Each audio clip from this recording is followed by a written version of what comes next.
Welcome into another night of UINDY TV newscast. I'm Landon Kins. And I'm Naya Ortiz. A 5-year-old girl was fatally shot in Green Bay, Wisconsin Monday. Ben Krumholz with more. I want answers for my baby, my best buddy, my broke best friend, my all, my everything, my one and only.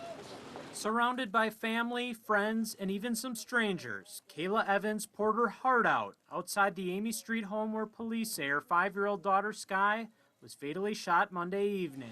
I never get to hear, Mommy, I love you more than the whole wide world. Mommy, you my best buddy. You the best mommy ever. Evans says she lost her mother 2 years ago and her sister last year. And now, Sky. That was my best friend, my right hand. She wanted to be Superwoman for Halloween. I couldn't find a costume. I went on the west side and I found her that Superwoman costume. Evans and her family want the community to know they want justice. They believe that can happen by helping police find the person of interest in the case, Jordan Levy Carter. She was robbed of her life. It's not right. She had her whole life ahead of her. The family wants justice. I'm pretty sure the community wants justice. This is a child. She wanted to be everything. She wanted to do makeup. She wanted to be a doctor. She wanted to do this. She can't. I want to see my baby take her first grade pictures, her fourth grade pictures, her middle school pictures, her prom. I just want peace. In Green Bay, Ben Krumholz, Fox 11 News. As the family of Sky mourns, they are continuing their fight towards justice. Madison Vile, who is a student at the University of Baltimore, posted a TikTok video that had reached more than 1 million views. In this video, she explains how another student at the university allegedly brought a gun to school and threatened her. I'm a junior at the University of Baltimore. This is the TikTok Madison Vital made this week, shared worldwide, but designed for a narrow audience. My whole purpose behind the video was honestly just to inform the people at the University of Baltimore what was going on. There's a student in 2 of my classes who brings a gun to school every single day. She says she was stalked, threatened, and assaulted by a fellow student. The police have taken this very seriously. The school, on the other hand, is not on the same path. Madison says she notified UB officials October 5th, but it took 9 days for them to send this campus-wide email with few details, but announcing the arrest on a handgun charge. And the administration has been doing everything it can to push this under the rug. Court records show Jesse Francis is facing charges of assault, stalking, and carrying a gun. University officials say they can't answer whether he's allowed on campus, citing student privacy, which they mentioned in Monday's email to students. The president saying, in part, university police and other officials are working together to maintain a safe environment, and there is no need to alter classes or other activities scheduled to occur on campus. For Madison, that's not enough. Trying to act like it's not happening is even more concerning than just putting the facts out there. For now, Madison is listening to advice from detectives and staying off campus until the matter is resolved. She says professors have been supportive. This needs to be resolved before something really, really bad happens at that school. Jesse Francis, the student, brought the gun on campus, who will have a court hearing on his criminal charges next month. A school district in Northwest Indiana says signs with certain social justice messages are political and must come down. The posters say, "In this classroom, we believe," at the top. They have a rainbow LGBTQ pride flag with the message, "Love is love," a raised black fist for Black Lives Matter, and a raised pink fist and a Venus symbol for feminism. A parent complained the messages were too political and went to the Lake Central School Corporation School Board. The district ordered teachers to take down the signs and to only display religious or political messages that are considered neutral. The superintendent said the posters could open up the district to legal trouble because under Indiana law, they are considered a political message. Case law indicates classroom decorations are considered nonverbal speech, and since the students are required to go to school, they are a captive audience. The decision does not impact students' wardrobes or student displays. We'll be back with more UINDY TV news right after this.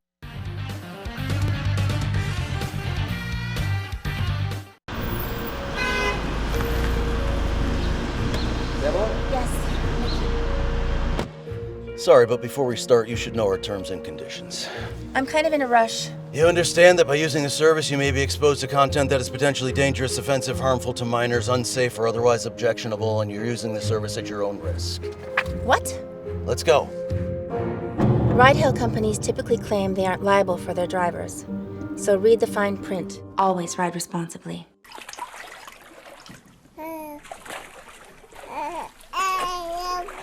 Just one more rinse and you are all done.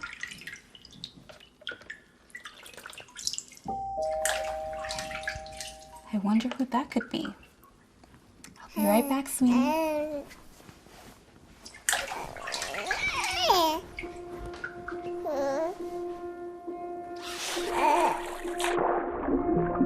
Children can drown quickly and silently. About 2/3 of in-home drownings occur in the bathtub. Oh no! Call 911! Turning your back for a moment could mean missing out on a lifetime of moments. It only takes a few seconds for a child to drown. Never leave young children alone in the bathtub or around a container of water. Visit cpsc.gov to learn how to prevent in-home drowning.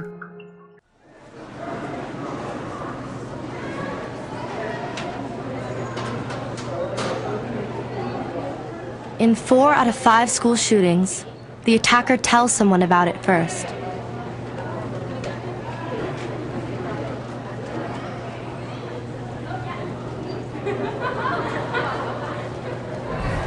Call 1-866-SPEAK-UP to anonymously report a weapon threat at school.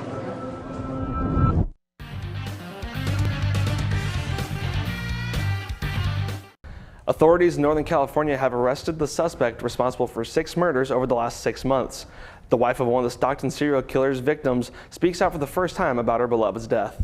That's the picture I look at the most. Shuli Yaw showed me some of her favorite family pictures, each one worth more than it ever was before. Still hard to accept that he's not going to be making any more memories with me and our kids. Still too emotional to talk on camera, her husband Paul was the first victim in the Stockton serial killings, ambushed at a park on Kermit Lane in July. It hurts the fact that somebody didn't even give him a chance to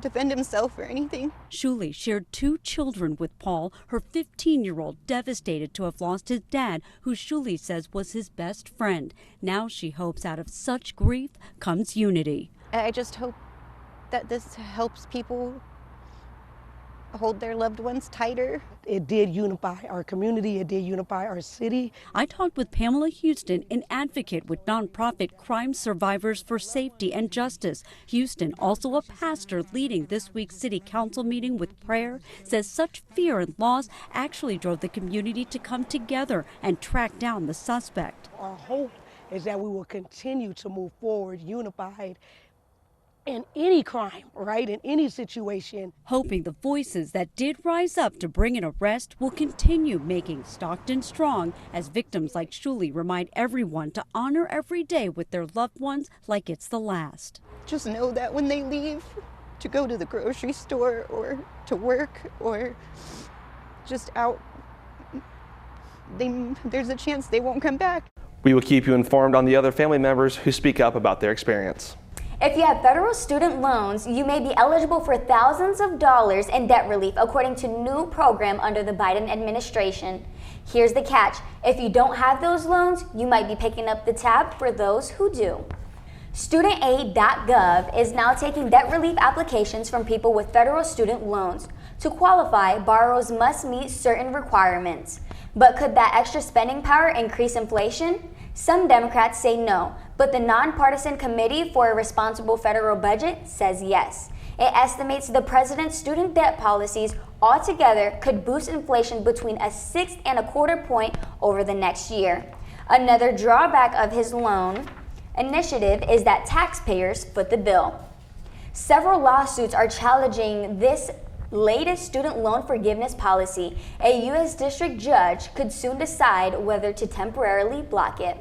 Mall of America may be next in 2022, joining the list of major attractions and venues across the U.S. to employ metal detectors as an added layer of security against gun violence. The countdown to Christmas is on, and April Kimball is ready for Christmas shoppers. She's also ready to answer one popular, if not sobering, question. They just say, "Are you scared to be here?" And I'm like, "No, not at all." And they're like, "Well, why not?" Visitors come every once in a while, but Kimball is here every day. So despite 2 shootings this year at MOA, including one this past August just 2 doors down from her store, Kimball telling us she's not scared because she credits MOA for boosting security staff and adding more drills. She was thrilled when we told her about MOA testing new weapons detectors at the north entrance. You go to Valley Fair, you go to Disney World, you go to the Twins game or the Vikings game, they all have metal detectors. What do you feel when you're in those locations? You feel safe. You feel safe when you're in those locations. The mall, of course, has many entrances on many floors and through many stores. According to the system's designers, the detectors are an added layer of security, which can alert police on site or even in remote locations if it detects a weapon. A security strategy includes people plus technology plus process. The vast majority of people will go right through without ever stopping, yet they're being screened for weapons. A mall spokeswoman sent a statement saying the mall is testing a variety of options to improve security. For most states, it's October, but for Michigan, it's already January. On Tuesday, winter weather started making its way through parts of Michigan. 45-mile-per-hour winds as well as unsafe road conditions are expected. The National Weather Service has already issued a winter weather advisory for parts of the state. Tens and thousands of people are already without power, and that number is expected to climb here in the next 24 hours. More coming up next right here on UINDY TV News.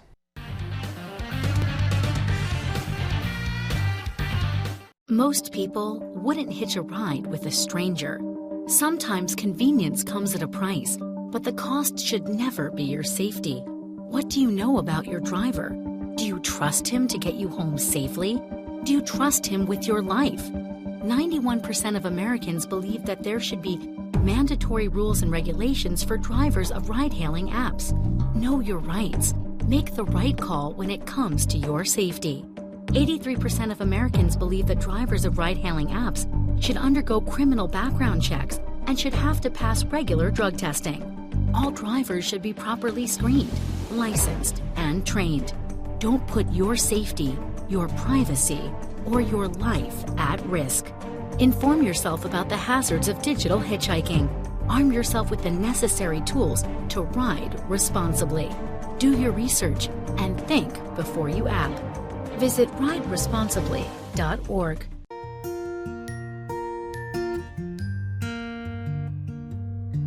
Someone had fun today. Hey, sweetheart, everything okay? Yeah, everything's fine. How's our little guy doing? We had a lot of fun. Looks like I'm stuck working late tonight. Oh, that's okay. I have got a laundry list of emails to send out. Did he finally go down the slide? He did great.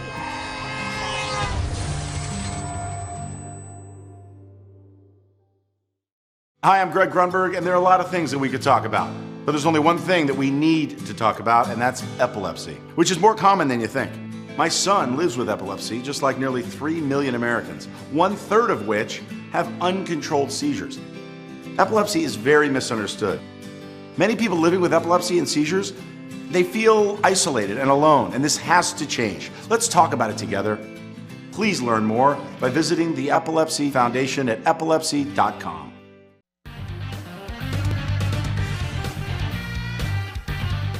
Thank you so much for joining us back here on UINDY TV. Now for our entertainment segment with our lovely Leticia Vaselli. So Tickets to Paradise is the new box office recommendation with Julia Roberts and George Clooney. So let's take a look at the trailer. Oh, come on. You've got to be kidding me. Excuse me, ma'am. I need to sit somewhere else. We used to be married. Worst 19 years of my life. We were only married for 5. I'm counting the recovery. In 4 days' time. Our daughter's going to marry a guy she just met in Bali, millions of miles from home. I just really want to kiss you. It's like I looked up for the first time and realized everything I ever wanted was right in front of me. She's throwing her career away. Just like her mother did. So I'm the only one who can stop her. She doesn't listen to him. Oh, champagne. Oh, 2, please. Just leave the bottle. Thank you. I won't let her throw her life away. We need to trick her into dumping him. As much as this will pain us both, we have to call a truce to make this work. You have to be in lockstep. Hey! Did you make a pact to not murder each other until you murder me first? We are here for you, my love. Yes, we're in lockstep. Yes. I don't know about you guys, but I am sprinting to the movies right now to watch this. On other news, I have some information on Yee fans that does not involve Kim Kardashian. Adidas is kicking Kanye West to the curb. The sport apparel giant announces it concluded its partnership with the rapper. Adidas released a statement Tuesday saying it, quote, does not tolerate anti-Semitism and any other sort of hate speech. This comes after he received some criticism for recent comments on his Twitter this month, such as saying he was going DEFCON 3 on Jewish people. Adidas has immediately stopped production and sales of Yeezy branded products. The company says that this decision will cost them about $250 million. What I'm about to show you is the boozy treat for the holidays you have been craving for. The Eggo-flavored cream liqueur is a chance for their parents to enjoy the evening me time with their favorite breakfast treat. The drink is a partnership between Kellogg Eggo-Made and craft distillery Sugarlands Distilling Company. The sipping cream is a rich rum-based liqueur with cinnamon and nutmeg flavors. But don't you worry, the Eggo Nog will be available in select retailers nationwide throughout the holiday season so that you can have an Eggo-licious break. I don't know about you guys, but I'd love to drink that. For sure. That was something very interesting. I can tell you that much. Thank you so much for that entertainment segment, Leticia. More coming up here very soon, right here on UINDY TV News.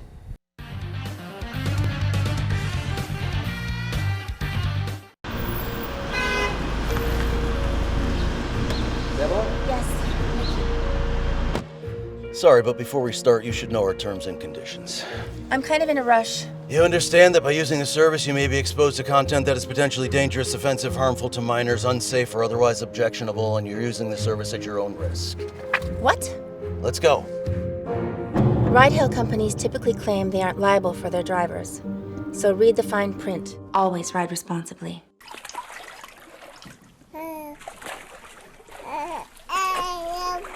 Just one more rinse and you are all done.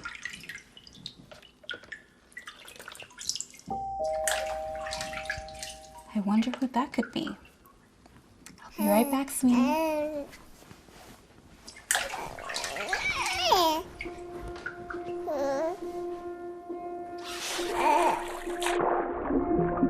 Children can drown quickly and silently. About 2/3 of in-home drownings occur in the bathtub. Oh no! Call 911! Turning your back for a moment could mean missing out on a lifetime of moments. It only takes a few seconds for a child to drown. Never leave young children alone in the bathtub or around a container of water. Visit cpsc.gov to learn how to prevent in-home drowning.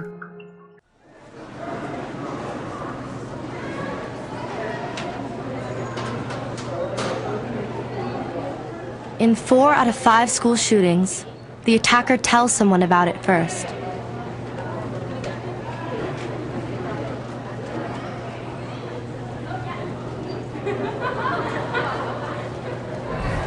Call 1-866-SPEAK-UP to anonymously report a weapon threat at school.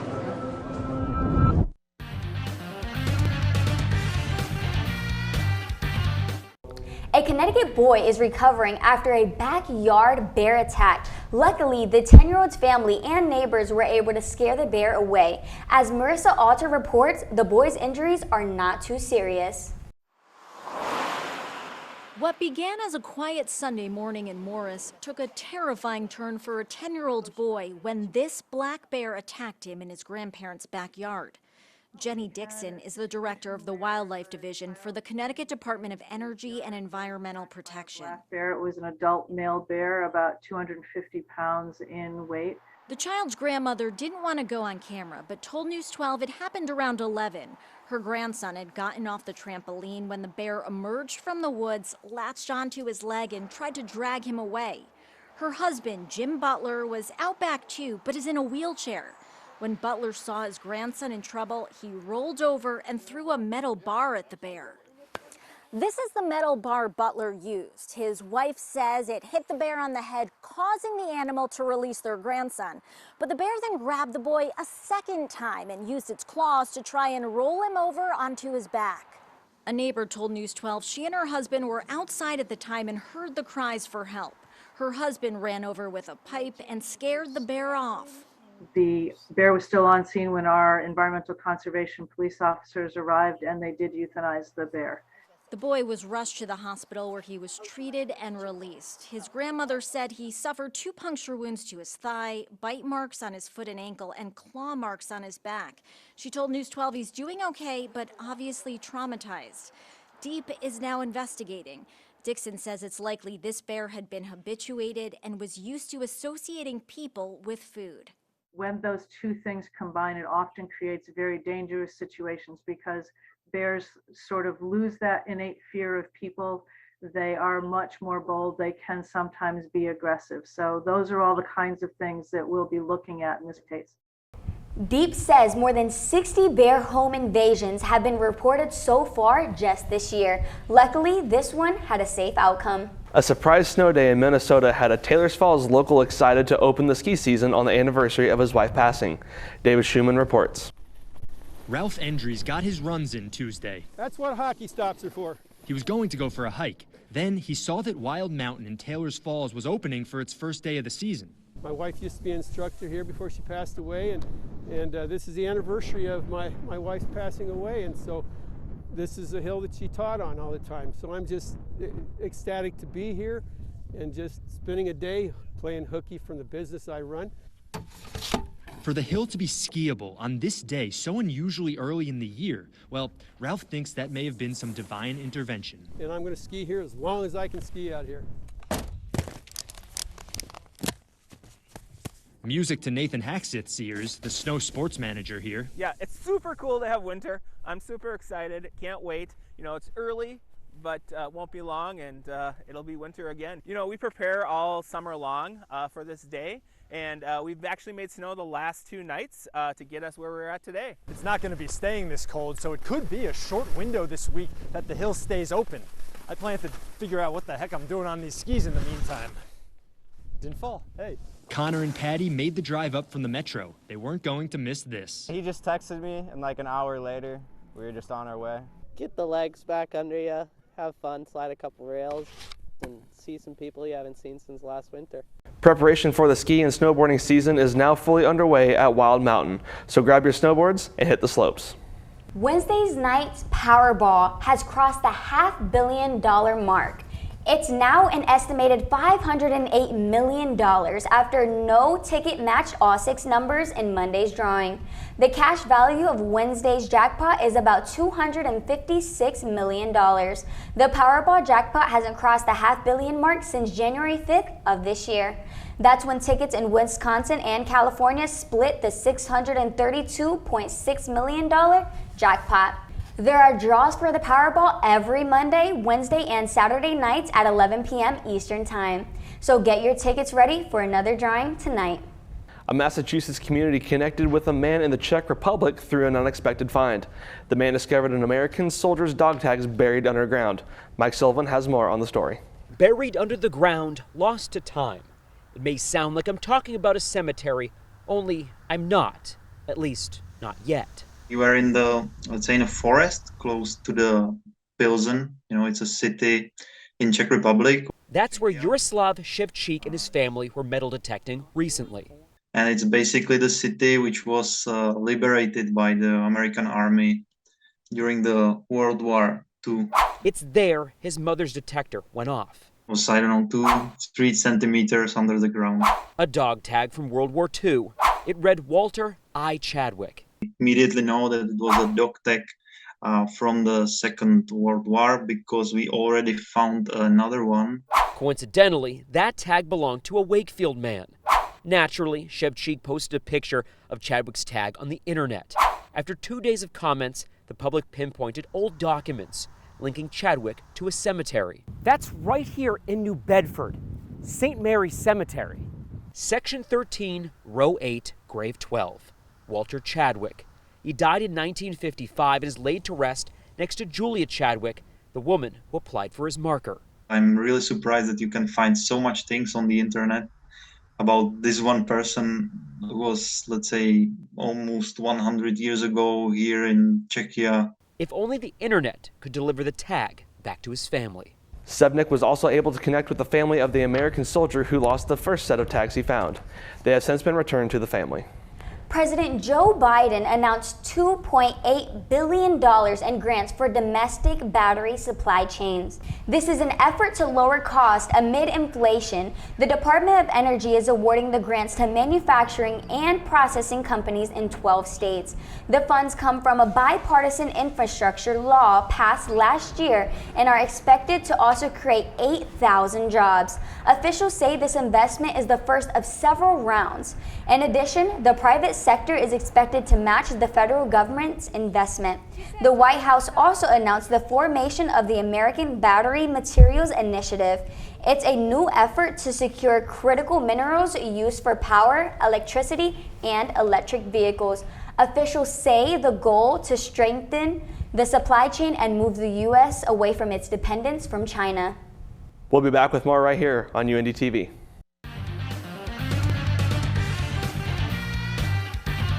Most people wouldn't hitch a ride with a stranger. Sometimes convenience comes at a price, but the cost should never be your safety. What do you know about your driver? Do you trust him to get you home safely? Do you trust him with your life? 91% of Americans believe that there should be mandatory rules and regulations for drivers of ride-hailing apps. Know your rights. Make the right call when it comes to your safety. 83% of Americans believe that drivers of ride-hailing apps should undergo criminal background checks and should have to pass regular drug testing. All drivers should be properly screened, licensed, and trained. Don't put your safety, your privacy, or your life at risk. Inform yourself about the hazards of digital hitchhiking. Arm yourself with the necessary tools to ride responsibly. Do your research and think before you act. Visit rideresponsibly.org.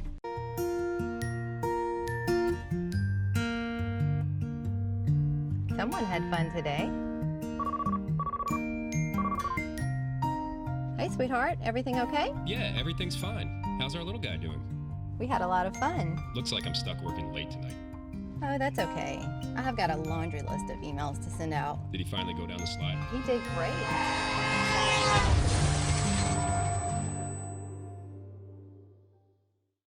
Hi, I'm Greg Grunberg, and there are a lot of things that we could talk about. But there's only one thing that we need to talk about, and that's epilepsy, which is more common than you think. My son lives with epilepsy, just like nearly 3 million Americans, 1/3 of which have uncontrolled seizures. Epilepsy is very misunderstood. Many people living with epilepsy and seizures, they feel isolated and alone, and this has to change. Let's talk about it together. Please learn more by visiting the Epilepsy Foundation at epilepsy.com.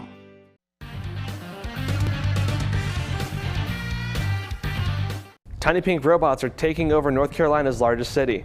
The pilot program could present the future of food and coffee delivery. Well, if you happen to be out and about in uptown Charlotte anytime soon, watch out. This little cute pink robot is hard at work, just scooting along, delivering coffee and food. He cool, like what is it? This is Jeffrey. We first introduced you to the tiny pink robots by Tiny Mile back in April when Charlotte City leaders announced it was partnering with the company to test a robotic delivery coffee service in Plaza Midwood. Omar Ilawi, Tiny Mile's business development manager, says moving on to Uptown was a no-brainer. Because it's so busy, because it's a high visibility area, because there's a lot of small businesses and restaurants. Jeffrey, as the robots are called, is equipped with heart-shaped eyes that will blink at you. And if you listen closely, the robot will also say hello. Oh, good afternoon. These robots can drive around all on their own. They're like respectful to the pedestrian lights, to the traffic lights, to pedestrians on the sidewalk with them. But how do they actually work? You go on the app, you kind of input the pickup address, drop-off address, recipient number, pickup number, and then poof, a robot shows up. You put your package in the robot. You use actually your phone to unlock the lid. Then Jeffrey rolls on over to the drop-off location, which you can track on your phone. He arrives, you press a button, and get your package. But no worries, Ilawi says the robots won't replace people. These robots generate way more jobs than they'll take away. You need an operator, you need a dispatcher, you need engineers, you need technicians. There's a lot that goes into operating these little robots, so maybe shifting jobs, but not taking them away. Currently, there are 8 to 10 Tiny Pink robots operating in Uptown Charlotte. If the program continues to be a success, Tiny Mile may add more. Nebraska ranchers are struggling amid a drought, and it's forcing some to take drastic measures. The Chris Vinton Ranch Company, like others in Nebraska, is doing what it can to stay ahead of the drought. It shortened breeding season to limit the number of calves born, and it sold 30% of its herd of 1,000. Also, it's selling calves months earlier than usual, which cuts into income since they are sold by the pound. The owners say their profit margins will be very, very tight this year. Thank you for joining us tonight. For Leticia Vaselli and Naya Ortiz, I'm Landon Coons saying have a great night.